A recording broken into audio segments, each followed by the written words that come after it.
is of a 49-year-old male. He's known case hypertension and pre-diabetes, and he presented with complaint of headache, vertigo, and vomiting for the last 2 months.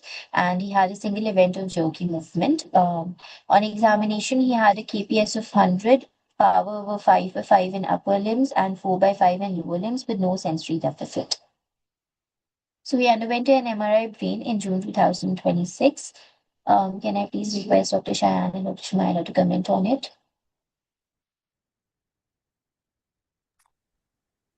जी, अस्सलाम वालेकुम, Dr. Shumaila. Dr. Shayan, should I go ahead or you will take the lead? No, please do. Okay, so we have T1 weighted axial images. And on these, we can appreciate that there is intense area in the right right centrum semiovale. There is another area of relative gyral thickening in the right sylvian fissure, and there is some area in the right-sided and midline cerebellar hemispheres.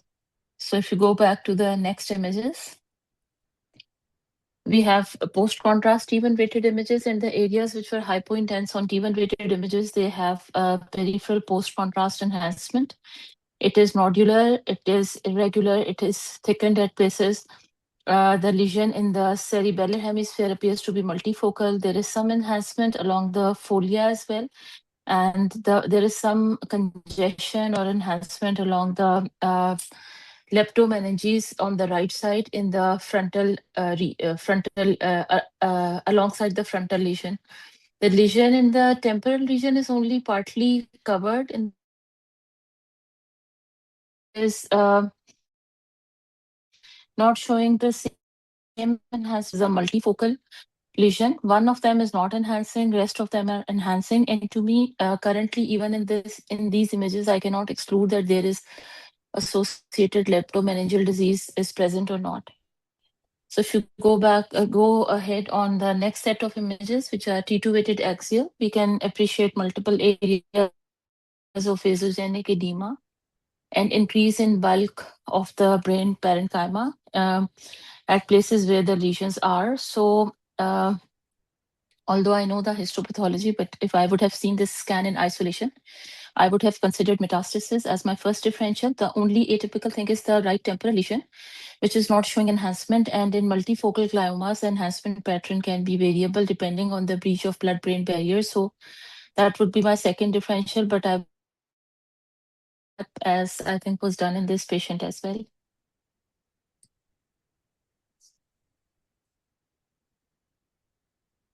So these are coronal FLAIR images, and on FLAIR images, we can appreciate the vasogenic edema better. For the new learners on FLAIR, we suppress the normal fluid and only pathological fluid stands out. So we can appreciate that all these lesions have vasogenic edema, which goes again in favor of an underlying neoplastic lesion, because if it had been an infarction, the areas involved had been wedge-shaped and there had been cytotoxic edema. So vasogenic edema around the lesions is also in favor of aggressive neoplastic lesions. All the lesions are appreciated. Only there is a little change in behavior of the lesion, which is in the medial temporal lobe around the sylvian, in the sylvian insular region. Thank you, Dr.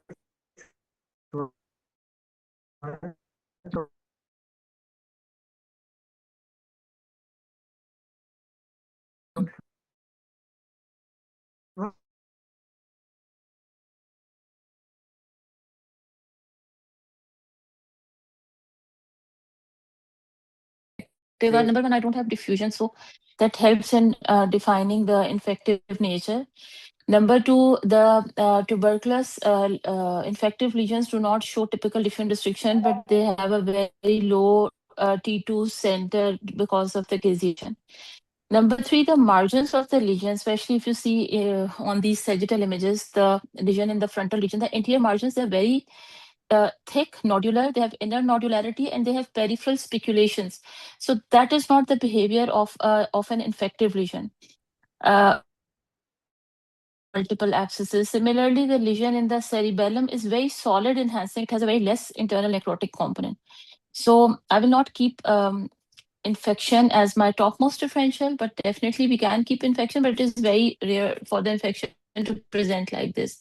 But then again, there is some associated leptomeningeal nodularity. Even if you look at the frontal lesion, the anterior component is very ill-defined. The anterior margin it has multiple spiculations which are going in the adjacent parenchyma. So these features are not typical of infection. I will not keep infection as the first topmost differential. But I mean, atypical presentations are there, so we don't exclude everything in medical science. But if I would have reported it, I would have reported it as multifocal brain parenchymal lesion, supratentorial, infratentorial with extensive vasogenic edema, and I would have advised CT cap to exclude any other primary and the other differential as multifocal high-grade astrocytoma, grade 4 astrocytoma, high-grade lesion. Thank you, Dr. Shah. You're welcome. Dr. Shan, you want to add something? No, I think you've described it perfectly.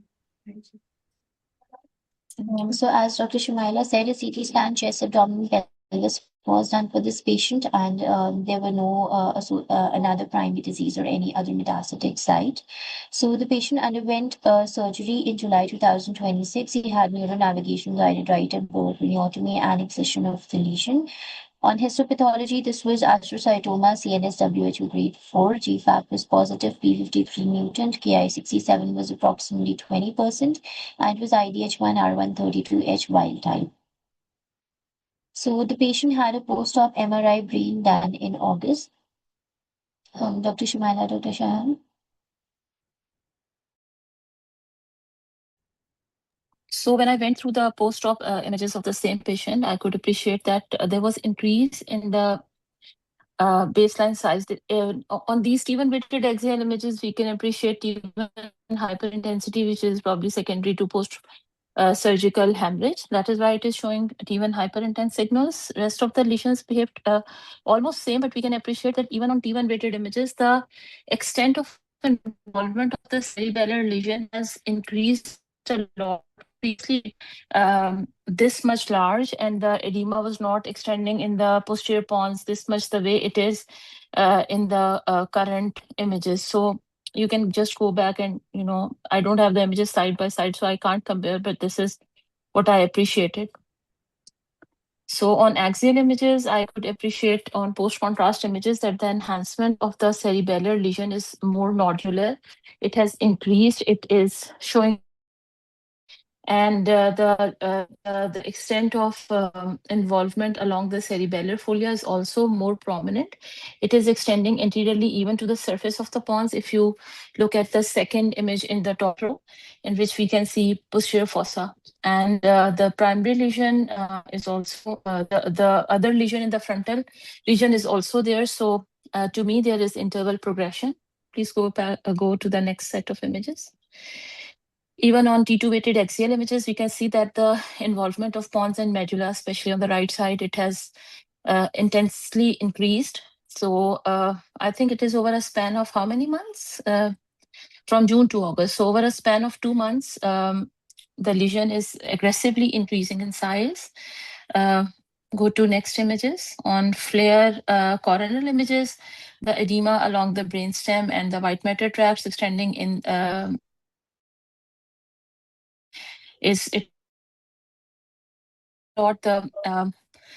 medial temporal lesion on the right side is also more conspicuous and obvious. It has also increased in bulk.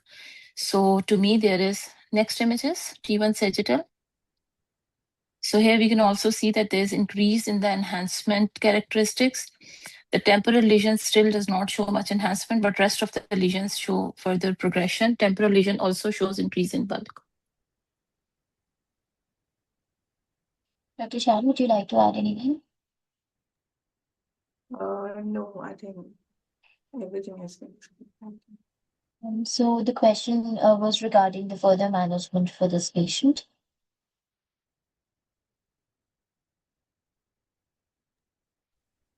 So has he received any systemic treatment at all, any chemo so far? Dr. Esali has not received any further treatment since his surgery. This was Dr. Athar Kazmi. He's oncologist. Sorry, No, Doctor. sir. No systemic treatment so far, sir. Yes, obviously the outcome is very poor in these multifocal high-grade gliomas. Uh, I think the role of radiotherapy will be very limited here. Obviously, if the lesion, particularly in the posterior fossa, is growing and causing symptoms, he can have local radiotherapy to a palliative dose there. If he is fit and has good performance status, I think I would start chemotherapy as soon as possible and see if he responds. But the overall outcome is quite poor. Right. And so in chemotherapy, you would think about temozolomide or PC choice in this patient. So just remind me, what was his biochemical profile? Is he positive cell? As in, say, IDH wild type WHO grade 4 astrocytoma. Yeah. I think Right. temozolomide would be a reasonable. Okay. And in our settings in Pakistan, do we use PCV also? And if we do, sir, just for the sake of this tumor board and for the learning purpose, how do we choose whether we should go for PCV or we should go for temozolomide in high-grade gliomas? So I think PCV was the historical first choice for a long time, but temozolomide came along, and I think temozolomide is better tolerated. Right. And I think in terms of efficacy for grade 4 glioblastoma, there's very little to choose between the two. Right, but I think temozolomide is less toxic, better tolerated. I think Right. if someone has specific mutations like oligo mutation, then PCV is a better option. But for grade 4s, temozolomide is better tolerated. Right. Perfect. Dr. Asim, sir, Yeah, from so radiation point of view. so as mentioned by Dr. Arthur very clearly, because it is from radiation perspective, it is a challenging case because you see, as you can observe, there are multiple lesions both in the supratentorial as well as the infratentorial. And with the background of this high-grade glioma, most probably on the higher side with IDH wild type, the outcome would not be actually so much change by adding, radiation. It would be a palliative, unfortunately, the situation. So that would be a challenge from our side. So my question is regarding the from Dr. Sir, what would be your though the systemic treatment is there and we can start with the systemic treatment, but what about the radiation therapy and what is your experiences about these patients who has this multifocal disease?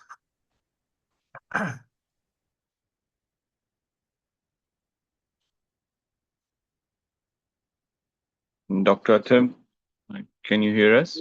Yes, so I think radiotherapy has a very limited role here. Obviously, if someone has either significant local symptoms and has raised transcranial pressure, you can try targeting the particular lesion.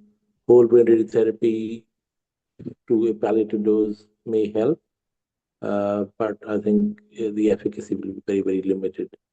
Other particular posterior fossa lesions probably need radiotherapy because they will cause symptoms quite quickly. So I think I'll whole brain radiation, bigger lesions in the posterior fossa and obviously supratentorial one, but that will be a very palliative situation, and I wouldn't go the whole 6 week dose of radiotherapy. I'll just give a short, sharp course of radiotherapy.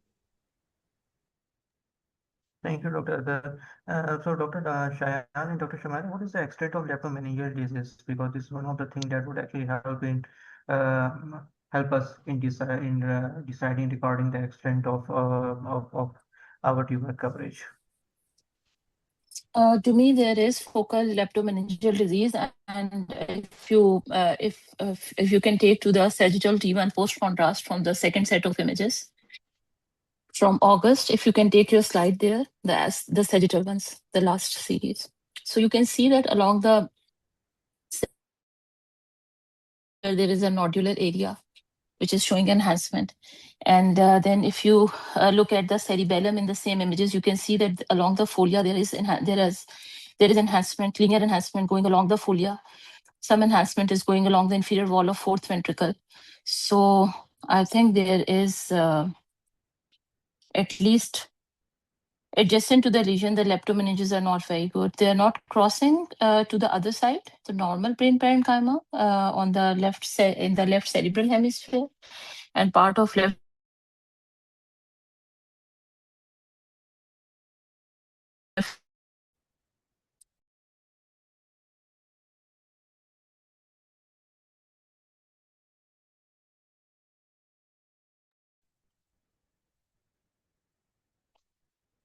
Dr. Shumaila? I think I concluded that there is focal. Thank you, Dr. Shwara. Okay. And Dr. Asim, Dr. Nan also has joined us. So if you have any further query regarding medical oncology. By the way, what was your plan, sir, Dr. Asim, for the radiation point of view? Are you No, offering palliative whole brain or just systemic chemotherapy? So the important thing is that yes, and Corbin is one of the options that would be actually considered like this because that's why I'm asking Dr. Shumaya about the extent of leptomeningeal disease.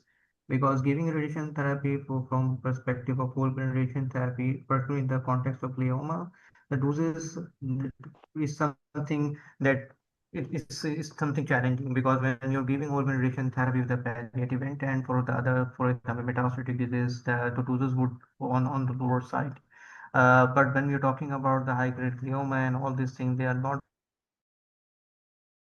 sensitive to the radiation therapy. So they may actually doesn't respond to the radiation therapy to such doses to such extent. However, I totally agree with Dr. Atharak giving the multifocal nature of the disease and the grave prognosis. Giving radiation therapy for a long period of time is challenging. This patient may most probably get benefit from the systemic treatment, but definitely radiation therapy. I would inclined to give a radiation therapy in a hypofractionated fashion in which we give radiation therapy to the site that is visible on the particularly the posterior fossa and the right temporal area, and then continue with the systemic treatment.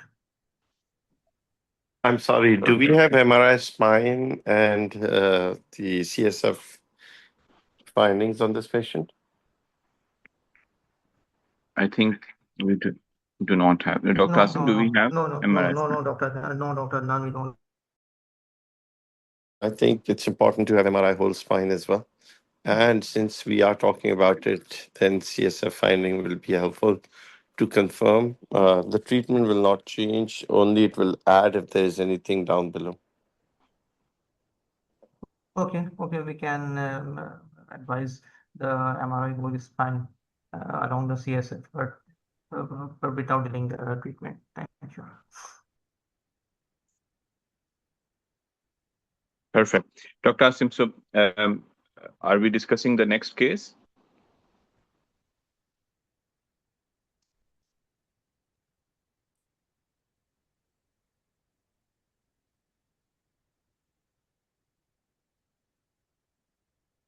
Okay.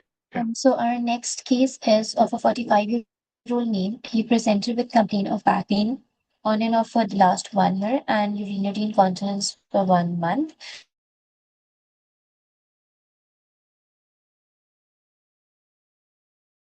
Limbs with no sensory deficit. A CT guided biopsy of the lesion with which show linear course exhibiting lobules of benign hyaline cartilage. This is the MRI initially done in June 2026. May I please request Dr. Shayan and Dr. Shamala to comment on it? So I think for both of them, this is Yes. new scan. Should I take this? Yes, Sharon, Sure, please go ahead. Yes.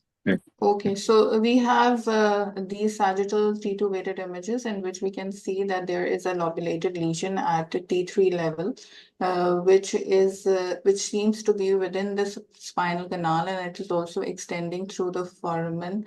And there's extension into the posterior elements and in the posterior paraspinal region as well. Can we go to the next set of images? All right, so on axial, now we know that the lesion is predominantly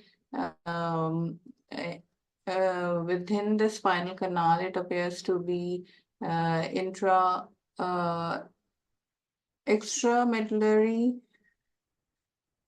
Yes, it seems to be extramedullary and intradural. Probably it's extradural as well, because I can appreciate some dura around the cord.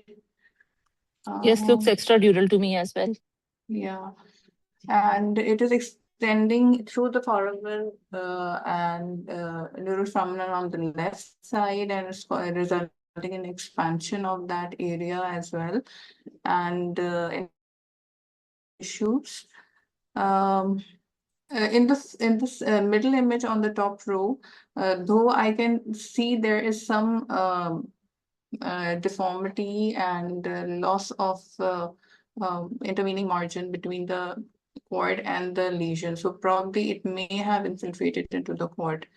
We need to have some volume images for this. But we can see a large lobulated extension into the posterior paraspinal space. This lesion is showing predominantly hyperintense signals with multiple internal septations, and low areas may represent calcification or hemorrhage. And the bony involvement cannot be excluded in this, but we need a CT for that. So next images, please. All right, so it appears profoundly low on T1 weighted images.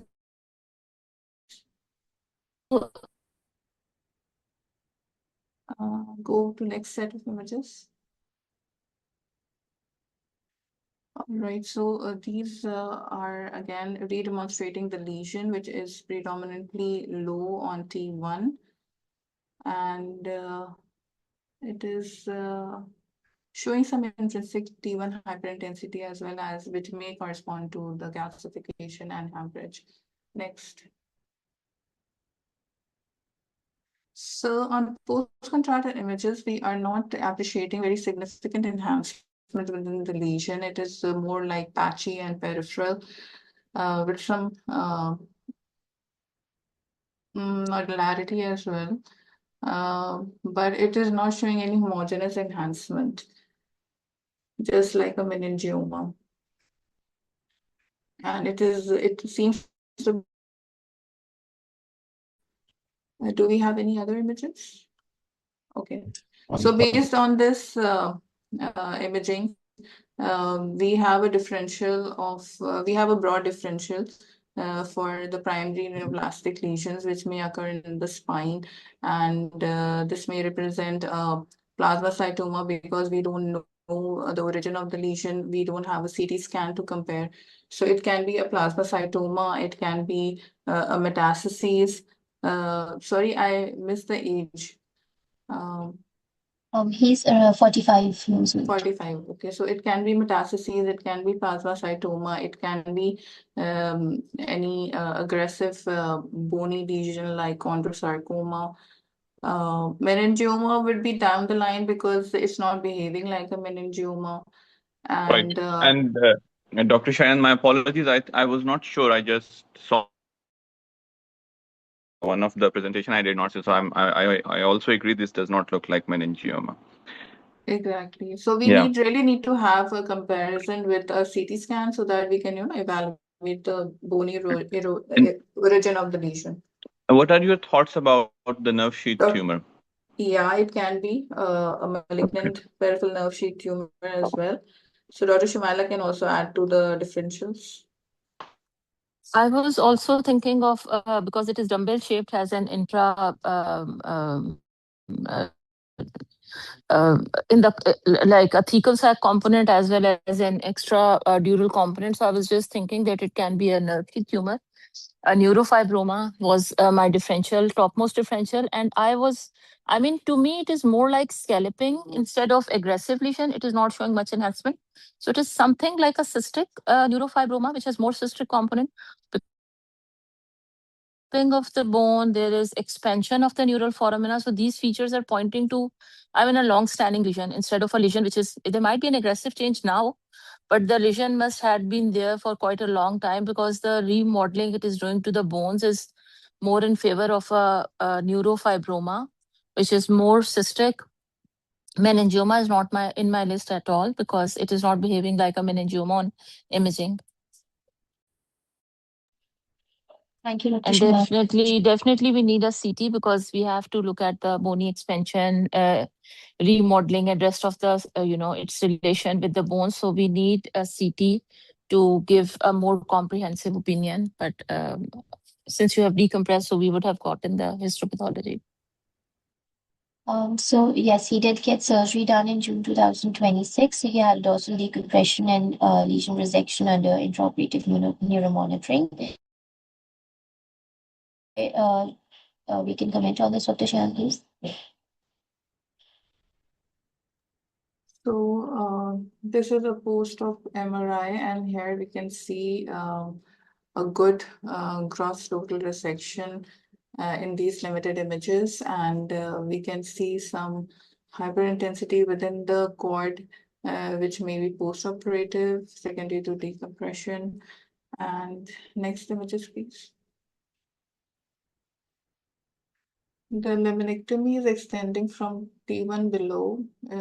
I think 2 or 3 levels have been involved, and on axial images, on axial T2 weighted images, if you look only at the cord, we see central hyperintense signals. So this may represent edema. If it is is this immediate post-op or? Looks like immediate post-op. It's on like Yes. Here, June Dr. It's 19th. Shan. 19th June, so probably Yeah. immediate post-op, yes. Okay, so this most likely represents cord edema and might settle, otherwise it may progress to myelomalacia, depending on the long-term compressive effect on the cord. So again, we see some hyperintensity on the left side, and we do not see any signal intensity or mass effect in this region to suggest a residual tumor so far, but we need to look at the T1 and post-contrast images as well. So here, this is the T1 sagittal images. Again, the post-operative changes are re-demonstrated. And currently, we do not appreciate, we have subtle low signal within the medullary cavity. Next. This is, I think, post-contrast. And in this, again, grossly, we do not see any lobulations or enhancing lesion over here. Next, please. So axial T1 block, in which we can see again low signals at the site of surgery. And then again we have post-contrast. All right, so on post-contrast, we have some mild dural enhancement representing post-op reactive changes. And other than that, the entire surgical track looks fine, and there's no gross collection, there's no residual tumor on these limited images. And nothing so striking other than this post-op change. If you want to add. Yes, I agree with your findings. There's a very good resection. Just wanted to know out of curiosity that what was the consistency during, surgery? How was the tumor felt? What was the consistency of tumor? If someone knows. I think for that we might need to see the operative notes and The impact. It's fine if you don't have, it's fine. We have the operative notes. This was a secondary conventional chondrocyte sarcoma on the histopathology, and it was arising in endochondroma on the based on the combined morphological and radiological findings. The size was 6.5 into 5.5 into 4 centimeter. The anterior soft tissue margin was 0.2 centimeter away, and was involved by the tumor. However, as Dr. Shumaila said, we do not have the operative notes at hand at the moment. So our question was regarding the further management.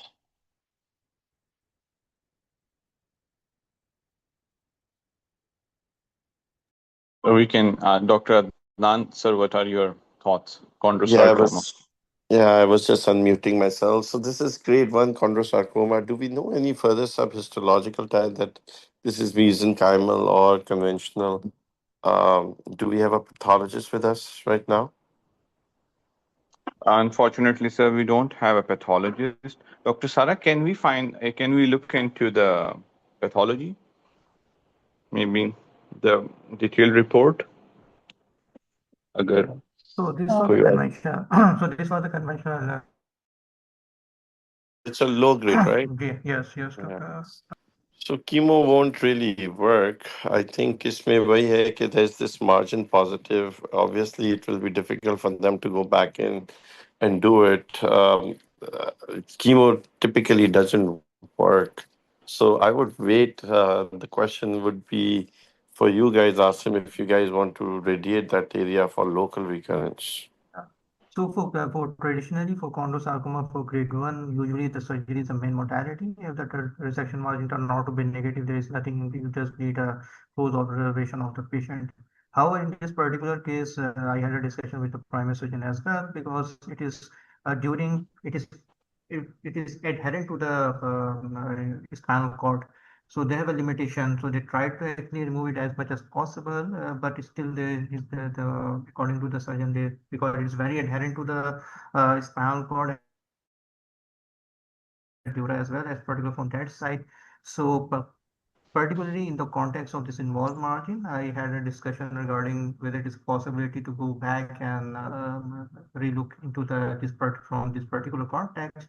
According to him, it is not possible because they have already tried to remove as much as possible, and particularly from the bony side and the dural side. So if because this option is not available is not available right now,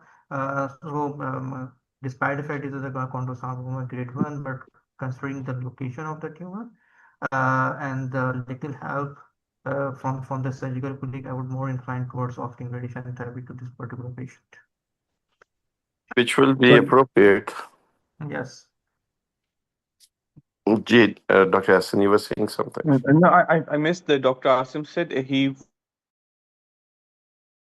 or Yes, Yes, he yes, is Dr. Hassan. yeah, Dr. Hassan. offering radiation because of margin positive site of right, tumor and unable to resect any further. right. So, Dr. Kazmi here, just want to add a comment. It's a very interesting, challenging case. Obviously, grade 1 chondrosarcoma, as Dr. Asim has already said, the role of radiotherapy is limited. And I agree with this assessment. My only question would be, what dose would you give Dr. Asim? So, Doctor, it is really a challenge there. So, I know particularly the location and all these things. I would try to actually go as high as possible. That is at least a 50-fold. The doses will be actually dictated by the spinal cord, because in a spinal cord region, the literature right now suggests you can go up to 54 gray for a particular area. But beyond that thing is definitely challenging chondrosarcoma, or that is not a very sensitive tumor. It's to the radiation therapy. The doses 54, is it enough for chondrosarcoma?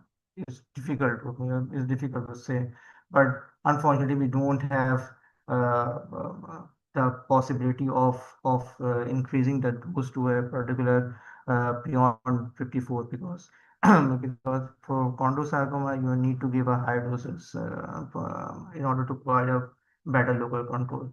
So if you like to add your experience in particular this situation, it would be more helpful. Thank you. Yeah, I don't think any of us has a lot of experience in intradural chondrosarcomas. But yeah, sort of, I'm thinking on the lines of radioresistant tumors in the spinal cord, and what do you do in terms of radiotherapy? And you're right, 54 grays, probably there might be IMRT-based photons. I don't know the circumstance of this patient. If he can afford, can he go abroad for a proton-based center? I think that will be a better option. If he can afford and go outside the country to a proton-based center, that will probably allow a higher dose radiotherapy and more conformality. The other option would be to go to 54 gray for the whole field, and then maybe try and develop a IMRT-based cold spot in the middle and try and boost extradural bits. But yeah, it's challenging because the area at highest risk is the intradural bit. So yeah, I think to progress with protons is fine. But I would certainly think about protons if the patient can afford go outside the country. So I had a discussion with the patient regarding the proton therapy, and I similarly recommend or advise him to actually explore this option because financially they are able to advise them to actually explore it, and totally agree because the important thing is that the high risk side is actually adjacent to the dura. So extending dose or accelerating dose beyond 54 days is would be challenging because currently the patient is walking around and all this thing, and he's a young guy as well. So the probability of toxicity associated with the radiation therapy would need to be discussed in detail. But for right now, that I would totally agree with this patient need to be at least and explore the option of proton therapy. If not, then definitely need to proceed with the radiation therapy with the conventional VMAT based or IMRT based radiation therapy in order to provide a possibility of local control. Thank you.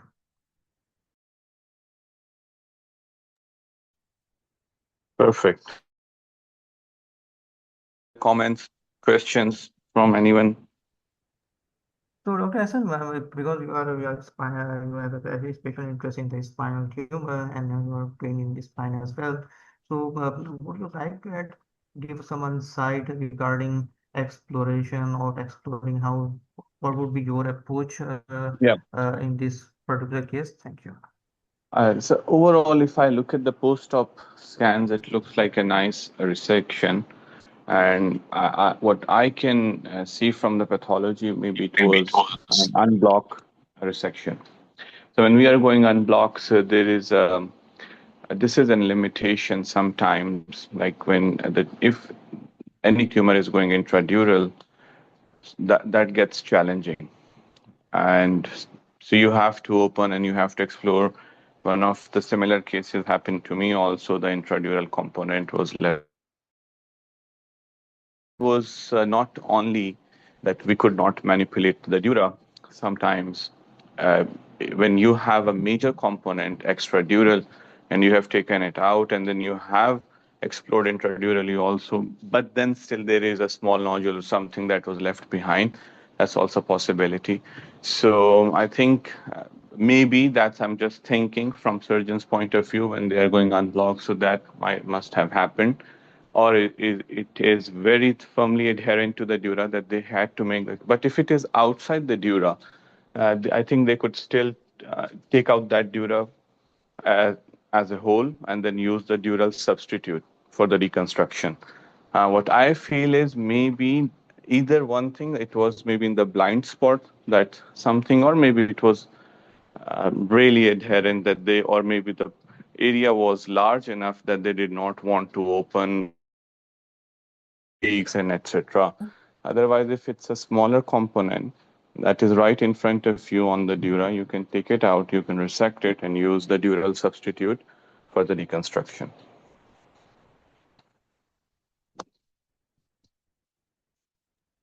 Thank you, Dr. Hassan, for inviting. Thank you. That's all from our side. All right. Okay. Thank you all. Thank you for joining.